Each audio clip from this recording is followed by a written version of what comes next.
Okay, we'll finish up the last few slides of chapter 3. This is where we left off. And what I was trying to do is get you to understand the premise of what creates acid and basic. The more positive ions, whatever they are, hydrogen being the most common, and hydrogen being the measure of pH, but the more of them that are in solution, the more acidic something is, the more negative ions in solution, the more basic something is. So now we finally get to see the scale. And so this is a pH scale. It runs from 0 to 14. These are concentrations of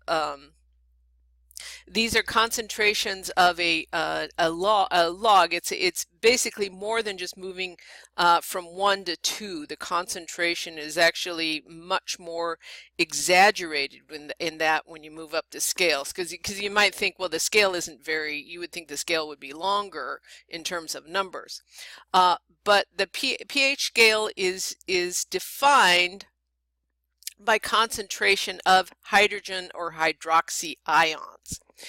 Now, they don't have to be just hydrogen and hydroxy, particularly when we're talking about the acidification of the soil of the oceans, because it's a carboxide ion that actually is being formed with regard to CO2 being absorbed in the water. So it's a different ion, but it's still positively charged. And pH scale, an acid substance is anything that increases hydrogen concentration or increases the concentration of, I guess, of hydrogen. Yeah, I think you can say that. And a base is anything that decreases the hydrogen concentration. So although we talk about that hydroxy ion, it really is this relative concentration of hydrogen ions, whether it's more or less, that causes something to go acidic or basic.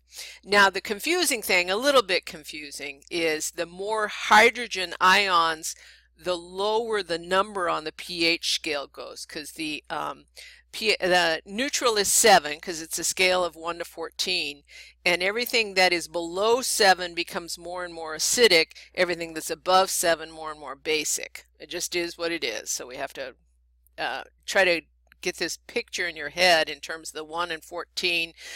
Bluer colors, those are basic. Redder colors, those are more acidic. Water is neutral, as I said. It becomes a very good test question. It's 7. It's a neutral solution. This is pure water. We're not talking about water with something in it, etc. Acid less than 7, base more than 7, and most biological fluids that support life are in the range of 6 to 8.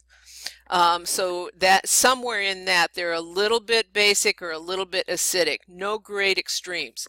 We are finding that there are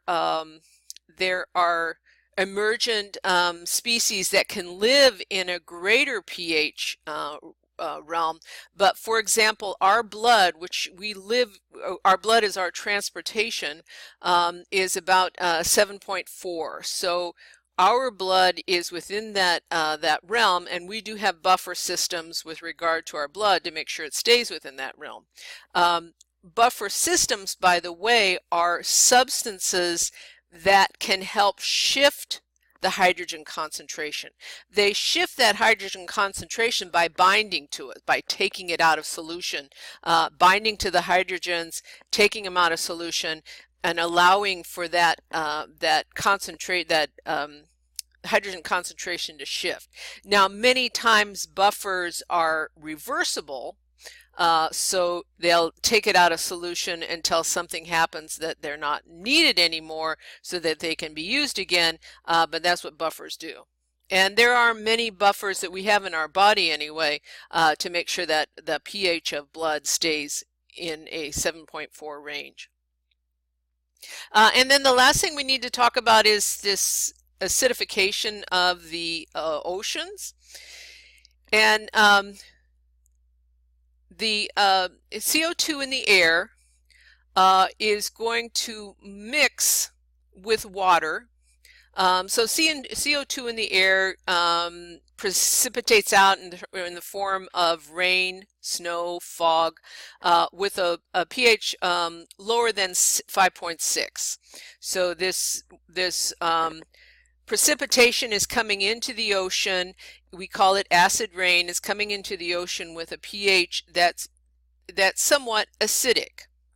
And this is caused by different pollutants in the water. So these pollutants in the air that are actually being captured by water because of water's properties, and then falling into the ocean.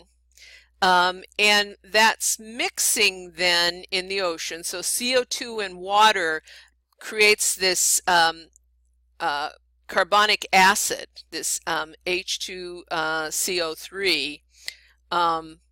And that carbonic acid has a charge. So it dissociates into hydrogen ions and bicarbonate ions. So it dissociates and increases the number of hydrogen ions that are found in the ocean, henceforth increasing or making the ocean more acidic, so lowering the pH of the ocean.